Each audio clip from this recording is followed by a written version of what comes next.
This is TJ Zizzo, driver of the Rust-Oleum Top Fuel Dragster, and you're listening to PRN's Nitro Notes. Welcome to Nitro Notes, presented by the Performance Racing Network. I'm Brandon Mudd. The NHRA Mellow Yellow Series has the week off as it prepares for the Western Swing, a three-race stretch featuring Denver, Sonoma, and Seattle, but there's still a lot of chatter for an off week. NHRA announced this week that after complaints from some of the funny car teams, they would make a rule specifically addressing the laid-back headers that have obliterated funny car records all over the country. Jimmy Prock and Jack Beckman scorched the competition with this practice last year, and now Ron Capps and Ron Tobler have been the beneficiaries, with Capps making the finals 4 of the last 5 races. Capps spoke with the media at Joliet and said he wasn't happy with the competitors who have complained about DSR's success. Of course, this happens when I happen to be running good, so I'm a little upset about it, but I'm disappointed talking to NHRA and hearing who complained. That bummed me out. They've become a fun class because it's put the driver back into funny car. They were slot cars for a while. This is fun right now because it's so on the edge. It's why people want to watch pro mods. You don't know if they're going to make it to the finish line, but funny car right now is so fun because you don't know what's going to happen as a driver, even with your own car. Capps went on to say you won't hear him complaining about the hard work other teams put in, and those teams won't stop the Napa Crew's efforts. We weren't complaining when some of these teams that were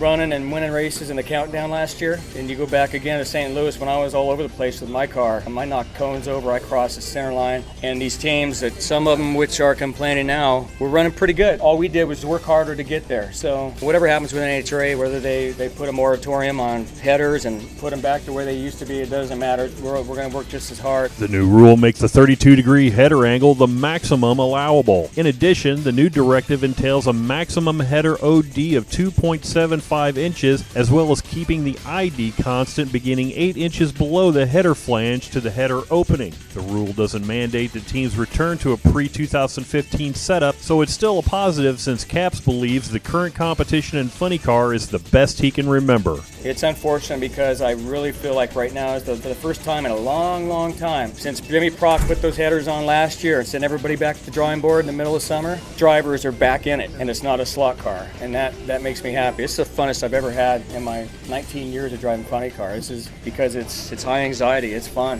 The NHRA returns to wine country July 29th through the 31st with the Toyota NHRA Sonoma Nationals at Sonoma Raceway. Get your tickets today by calling 1-800-870-7223. And don't forget to check us out at GoPRN.com, on Facebook at Facebook.com/NitroNotes, and on iTunes.